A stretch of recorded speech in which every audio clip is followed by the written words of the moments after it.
ঋতুমণি মই এই মুহূৰ্তত প্ৰতিদিন টাইমৰ দৰ্শকসকলক কেইটামান তথ্য দিবলৈ চেষ্টা কৰিম যিহেতু ওৰে দিশা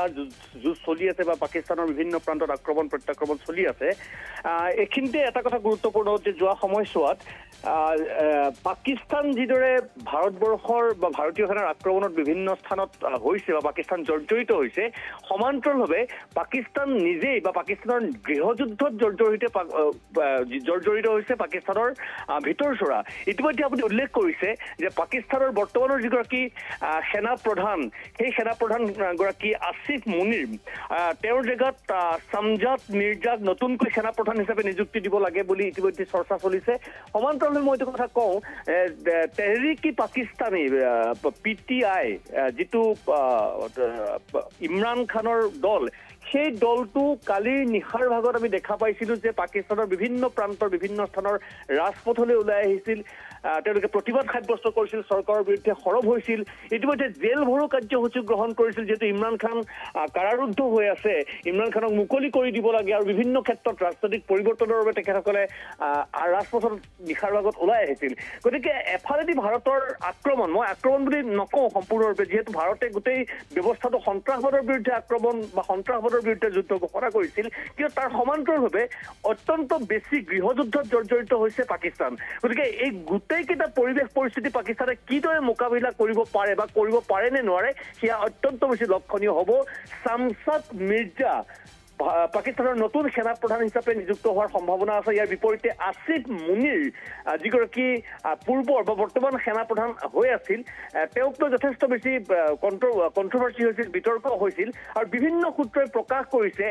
যে আসিফ মুনিৰ আচলতে বদলি নহয় আসিফ মুনিৰক অপসাৰণ কৰা হৈছে বা অপসাৰণ কৰা হ'ব আৰু তাৰ জেগাত আসিফ মুনিৰৰ জেগাত সামজাদ মিৰ্জাক নিযুক্তি দিয়া হ'ব যদি এফালেদি সামৰিকভাৱে সেয়া হয় আৰু ৰাজনৈতিকভাৱে আমি নিশাৰ ভাগত যিখিনি কথা বতৰা দেখিছিলোঁ যিদৰে ইমৰান খানৰ দল তেহৰিক-ই-পাকিস্তানীৰ সদস্যসকল ৰাজপথলৈ ওলাই আহিছিল বা প্ৰতিবাদ সাব্যস্ত কৰিছিল সেই ধৰণেও যদি ৰাজনৈতিকভাৱে পাকিস্তানৰ সামগ্ৰিক ক্ষেত্ৰখন জৰ্জৰিত হয় তেন্তে পৰৱৰ্তী কাৰ্যপন্থা পাকিস্তান সাপেক্ষে সুখকৰ মুঠেও নহ'ব প্ৰথম কথা দ্বিতীয় কথা মই যদি ভাৰতবৰ্ষৰ তিনিওটা বাহিনীৰ আক্ৰমণৰ কথাখিনি বা সন্ত্ৰাসবাদৰ বিৰুদ্ধে কৰা আগ্ৰাসনৰ কথাখিনি যদি ক'বলৈ যাওঁ তেতিয়াহ'লে দেখা পাম যে নৌসেনা বায়ুসেনা স্থলসেনা তিনিওটা ক্ষেত্ৰৰ পৰা নিশাৰ ভাগৰ পৰা আক্ৰমণ চলিছিল পাকিস্তানত ইতিমধ্যে ইছলামাবাদ পৰ্যন্ত মিছাইল গৈ পাইছিলগৈ ভাৰতীয় সেনাৰ মিছাইল ইছলামাবাদ পৰ্যন্ত পাইছিলগৈ আমাৰ হাতত আহি পৰা তথ্য অনুসৰি পাকিস্তানৰ প্ৰধানমন্ত্ৰীৰ আৱাসৰ পৰা মাত্ৰ 20 কিলোমিটাৰ দূৰতেই মিছাইল আক্ৰমণ সংঘটিত কৰিছিল ভাৰতীয় সেনাই সমান্তৰালভাৱে লাহোৰ কৰাচী পাকিস্তানৰ অত্যন্ত দুখন ঠাই লাহোৰ আৰু কৰাচীও আক্ৰমণৰ সন্মুখীন হৈছিল লাহোৰ বিমানবন্দৰ সম্পূৰ্ণৰূপে তছনছ হৈ পৰিছিল কৰাচী যিটো বন্দৰ জাহাজ বন্দৰ কৰাচী বিমানবন্দৰত INS বিক্ৰান্তৰ মাধ্যমেৰে ভাৰতীয় নৌসেনাই আক্ৰমণ কৰিছিল গতিকে গোটেইকেইটা দিশ যদি আমি চাওঁ সকলো ফালৰ পৰা ভাৰতীয় সেনাবাহিনী নৌসেনা স্থলসেনা আৰু বায়ুসেনাই উমৈহতীয়াভাৱে আক্ৰমণ কৰিছিল পাকিস্তানৰ আগ্ৰাসনৰ বিৰুদ্ধে বা পাকিস্তানে যি নিৰীহৰ আক্ৰমণ কৰিছিল LOC অতিক্ৰম কৰি সেই আক্ৰমণৰ বিৰুদ্ধে ইয়াৰ বিপৰীতে পাকিস্তানে যিখিনি আক্ৰমণ কৰিছিল ৰাজস্থান এলেকাতেই জয়সালমেৰ ৰাজস্থানৰ জয়সালমেৰেই হওক বা পুঞ্চ এলেকাতেই হওক বা জম্মুৰ বিভিন্ন প্ৰান্ততেই হওক সেই গোটেই আক্ৰমণসমূহ ভাৰতবৰ্ষই প্ৰতিৰোধ কৰিবলৈ সক্ষম হৈছে বা প্ৰতিৰোধ কৰিছে এই পৰ্যন্ত যিখিনি আমাৰ তথ্য আমাৰ হাতলৈ আহিছে কাৰণ ভাৰতৰ যিটো এয়াৰ ডিফেন্স চিষ্টেমৰ মাধ্যমেৰে পাকিস্তানৰ পৰা অহা যিমানখিনি মিছাইল আক্ৰমণ যিমানখিনি ড্ৰোন আক্ৰমণ আৰু যিমানখিনি বিমান আক্ৰমণ বায়ুসেনাৰ বায়ুসেনাৰ যিখিনি আক্ৰমণ সকলো আক্ৰমণ প্ৰতিৰোধ কৰিবলৈ সক্ষম হৈছিল ভাৰতীয় সেনাবাহিনী আৰু এই ক্ষেত্ৰত সফলতাৰ নিদৰ্শনো পোৱা গৈছিল কাৰণ ভাৰতৰ হাতত বন্দী হৈছিল তিনিজনকৈ পাকিস্তানী পাইলট তেওঁলোকে চলাই অনা বা তেওঁলোকে আক্ৰমণ কৰিবলৈ অনা বিমান ভূপতিত হৈছিল আৰু ভূপতিত হোৱা সেই বায়ুসেনাৰ পাকিস্তানী বায়ুসেনাৰ বিমানৰ পাইলট ভাৰতৰ সেনাৰ হাতত বন্দী হৈছিল যিটো কথা পাকিস্তানৰ সেনাবাহিনীৰ ফালৰ পৰাও স্বীকাৰ কৰা হৈছিল সমান্তৰালভাৱে পাকিস্তানৰ দুখন দুখনকৈ যুদ্ধ বিমান ভূপতিত কৰিছিল ভাৰতীয় সেনাই সীমান্ত অতিক্ৰম কৰি সীমান্ত অঞ্চলত বা ভাৰত ভূমিত যেতিয়া আক্ৰমণৰ বাবে অগ্ৰসৰ হৈছিল সেই অগ্ৰসৰৰ প্ৰতিৰোধ কৰি ভাৰতীয় সেনাই পাকিস্তানৰ দুখন কি তিনিখনকৈ যুদ্ধ বিমান প্ৰতিহত কৰিছিল বা ভূপতিত কৰিছিল সেই কথাও পাকিস্তানী সেনাবাহিনীৰ তৰফৰ পৰা আনুষ্ঠানিকভাৱে ঘোষণা কৰা হৈছিল আৰু সমান্তৰালভাৱে অন্যান্য বহু আক্ৰমণ প্ৰতিৰোধ কৰিবলৈ সক্ষম হৈছিল ভাৰতীয় সেনা আৰু প্ৰতিৰোধ কল্পে বা সাৱধানতাৰ হিচাপে ভাৰতৰ বিভিন্ন স্থানত যেনেকৈ আপুনি যদি নিশাৰ ভাগত চাইছিল বা নিশাৰ ভাগত আমি সকলোৱে জানো যে ইণ্ডিয়া গেটৰ বিভিন্ন চৌপাশ ভাৰতীয় সেনাই খালী কৰিছিল জম্মুৰ বিভিন্ন প্ৰান্তত কাশ্মীৰৰ বিভিন্ন প্ৰান্তত ব্লেকআউট ঘোষণা কৰা হৈছিল তাত মোবাইল সেৱা সম্পূৰ্ণৰূপে ব্যাহত কৰা হৈছিল সমান্তৰালভাৱে পাঞ্জাবৰ শিক্ষানুষ্ঠানসমূহ 3 দিনৰ বাবে বন্ধ ঘোষণা কৰা হৈছিল আৰু তাৰোপৰিও আমি যদি সাৱধানতাৰ দিশটো ভাৰতে লোৱা সাৱধানতাৰ দিশটো অকণমান পৰ্যবেক্ষণ কৰি দিলে দেখা পাম যে 27টাকৈ বিমানবন্দৰ ভাৰতীয় বায়ুসেনাই সম্পূৰ্ণ বন্ধ ঘোষণা কৰিছিল বা অসামৰিক বিমান পৰিবহণ তৰফৰ পৰা বন্ধ বুলি ঘোষণা কৰা হৈছিল আৰু ভাৰতবৰ্ষৰ সকলো বিমানবন্দৰৰ যিটো নিৰাপত্তা ব্যৱস্থা সেই নিৰাপত্তা ব্যৱস্থা সম্পূৰ্ণৰূপে সলনি কৰি পেলোৱা হৈছিল আৰু অধিক কটকটীয়া কৰি পেলোৱা হৈছিল গতিকে এতিয়ালৈকে যিখিনি তথ্য ৰাজহুৱা হৈছে সেই তথ্যসমূহে স্পষ্টকৈ প্ৰমাণ কৰে যে সন্ত্ৰাসবাদক পৃষ্ঠপোষকতা কৰি ভাৰতৰ বিৰুদ্ধে যিখন যুদ্ধ ঘোষণা কৰিছিল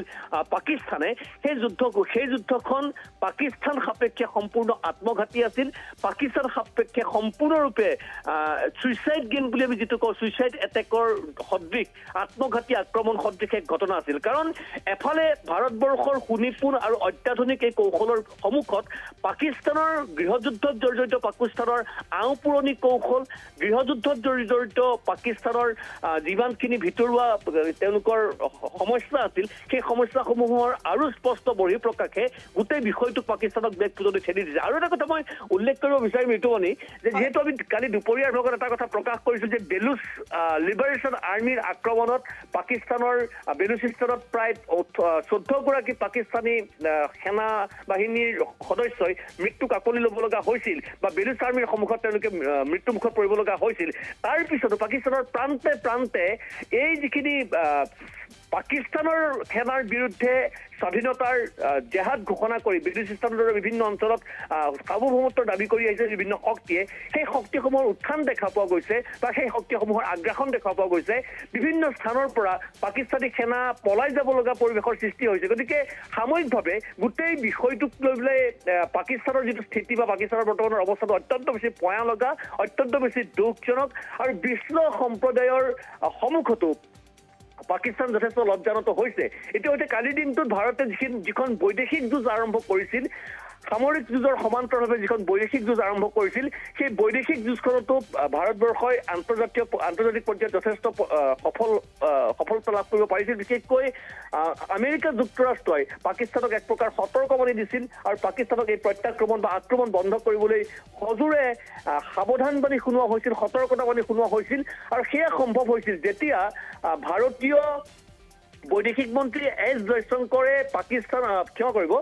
আমেৰিকাৰ বৈদেশিক মন্ত্ৰণালয়ৰ লগত কথা পাতিছিল বা বিদেশ মন্ত্ৰীৰ লগত কথা পাতিছিল তাৰ পিছতে সেই শেহতীয়া পাৰ্শ্বক্ৰিয়া বা প্ৰতিক্ৰিয়া দেখা পোৱা গৈছিল সমান্তৰালভাৱে ইটালী আৰু ব্ৰাজিল এই দুয়োখন দেশে ভাৰতৰ যিটো স্থিতি সেই স্থিতিৰ প্ৰতি পূৰ্ণ সমৰ্থন আগবঢ়োৱা দেখা পোৱা গৈছিল গতিকে গোটেই সাময়িকভাৱে সামৰিক যুঁজখনৰ সমান্তৰালভাৱে ভাৰতে যিখন বৈদেশিক যুঁজ চলাইছিল সেই যুঁজখনতো সম্পূৰ্ণৰূপে জয় ভাৰতৰে হৈছিল আৰু পাকিস্তানৰ সন্ত্ৰাসবাদ প্ৰীতি বিশ্ববাসীৰ সন্মুখত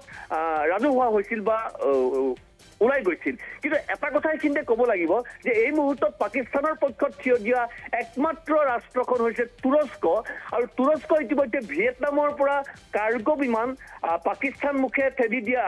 অহাৰ বা লৈ অনাৰ মবিলাইজ কৰাৰ খবৰ আহিছে আৰু যিহেতু তুৰস্ক আৰম্ভণিৰ পৰাই পাকিস্তানৰ সপক্ষত থিয় দি আছিল সেই কাৰ্গো বিমানত যুদ্ধ সামগ্ৰী থকা বুলি বা থাকিব পাৰে বুলি অনুমান কৰা হৈছে গতিকে সাময়িকভাৱে এইখিনিলৈকে তথ্য ইমানখিনিয়ে আছিল আৰু বহু ক্ষতি পাকিস্তানৰ হৈছে বিভিন্ন অঞ্চলত হাই এলাৰ্ট জাৰি কৰা হৈছে সেইখিনি বিভিন্ন সময়ত আমি ৰাজহুৱা কৰিম বা সেইখিনি দৃশ্যাংশ দেখুৱাবলৈ চেষ্টা কৰিম মুঠৰ ওপৰত এতিয়ালৈকে পাকিস্তানৰ অৱস্থা অত্যন্ত বেছি শোচনীয় হিচাপে বিশ্বসভাত প্ৰতিফলিত হৈছে শোণিত কুমাৰ ভূঞা আন এক প্ৰসংগ উল্লেখ কৰিব বিচাৰিছো ইতিমধ্যে আপুনি সকলোখিনি তথ্য উল্লেখ কৰিছে জম্মুৰ বিমানবন্দৰত যেহেতু আক্ৰমণৰ চেষ্টা চলাইছিল পাকিস্তানে কিন্তু পাকিস্তানে নিক্ষেপ কৰা যি মিসাইল ভাৰতৰ S-400 এয়াৰ ডিফেন্স সিস্টেমে ইতিমধ্যে প্ৰতিহত কৰিছে অৰ্থাৎ সন্ত্ৰাসবাদক প্ৰশ্ৰয় দি অহাৰ বাবে পাকিস্তানৰ আচলতে এই অৱস্থা হৈছে বুলিয়ে প্ৰতিপন্ন হৈছে মুহূৰ্তলৈকে কিন্তু কথাটো হৈছে আটাইতকৈ কিন্তু দেখিবলৈ পোৱা গৈছে জম্মুক বেছিকৈ টাৰ্গেট কৰিছে কিন্তু পাকিস্তানে তাৰ কি ৰহস্য আছে মই এইটো কথা ইতিমধ্যে উল্লেখ কৰিছিলো যে ঋতুমণি যে ধৰ্মৰ ভিত্তিত পাকিস্তানে সন্ত্ৰাসবাদীক পৃষ্ঠপোষকতা কৰাৰ যিটো লজ্জাজনক নীতি গ্ৰহণ কৰি আছিল তাৰে হয়তো বহিঃপ্ৰকাশ এই জম্মুক পাকিস্তানী সেনাই যি ধৰণে টাৰ্গেট কৰি লৈছে বা ৰাজস্থানক টাৰ্গেট কৰি লৈছে ৰাজস্থানৰ বিভিন্ন অঞ্চল টাৰ্গেট কৰি লৈছে বা বিভিন্ন হিন্দু বসতি প্ৰধান এলেকাসমূহ লক্ষ্য কৰি লৈছে ক'বলৈ বেয়া বা শুনিবলৈ বেয়া ভাৰতবৰ্ষত যেহেতু ধৰ্ম নিৰপেক্ষ ৰাষ্ট্ৰ ইয়াত হিন্দু ধৰ্মৰ কথা একো পৰ্যায়তে বা কোনো পৰ্যায়ত নাহে কিন্তু পাকিস্তান যেহেতু সন্ত্ৰাসবাদীক প্ৰশ্ৰয় দিয়া বা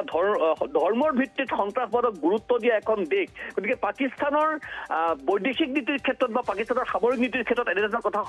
কথা প্ৰসংগসমূহ আহিব পাৰে কিন্তু মই এইটো কথা উল্লেখ কৰি ভাল পাম যে যি আপুনি উল্লেখ কৰিছে যে ভাৰতৰ এয়াৰ ডিফেন্স সিস্টেম S-400 যাক আমি সুদৰ্শন চক্ৰৰ লগত তুলনা কৰোঁ S-400ৰ নিৰাপত্তা বা যিটো প্ৰতিৰোধ সেই প্ৰতিৰোধৰ সন্মুখত পাকিস্তানৰ মিছাইল আক্ৰমণ পাকিস্তানৰ ড্ৰোন আক্ৰমণ সকলো তছনছ হ'ল জম্মু বিমানবন্দৰ ৰক্ষা পৰিল কেৱল শ্ৰীনগৰ বা জম্মু বিমানবন্দৰে নহয় সীমান্তৱৰ্তী বিভিন্ন স্থানক লৈ পাকিস্তানে যি মিছাইল আক্ৰমণ কৰিছিল বা ড্ৰোন আক্ৰমণৰ চেষ্টা কৰিছিল সেই সকলোখিনি ইতিমধ্যেই ফ্লপছত পৰিণত হৈছে গতিকে ইয়াৰ পিছত মই এইটো কথাই ক'ব বিচাৰিছোঁ যে সন্ত্ৰাসবাদক লৈ পাকিস্তানে ধৰ্মৰ ভিত্তিত যিখন যুঁজ বা ধৰ্মৰ ভিত্তিত যিখন নিকৃষ্ট খেলা আৰম্ভ কৰিছিল সেই খেলাখন এক প্ৰকাৰ ৰাজহুৱা হৈছে আৰু পাকিস্তানৰ স্বৰূপ ওলাই পৰিছে নিশ্চয় পৰৱৰ্তী সময়ত আপোনাৰ সৈতে আমি পুনৰ ফোন লাইন যোগে সংযুক্ত হ'ম লাইভ যোগে সংযুক্ত হ'ম তথ্যসমূহ জানি যোৱাৰ চেষ্টা কৰিম কিন্তু এই মুহূৰ্তত আপোনাক ধন্যবাদ জ্ঞাপন কৰিছোঁ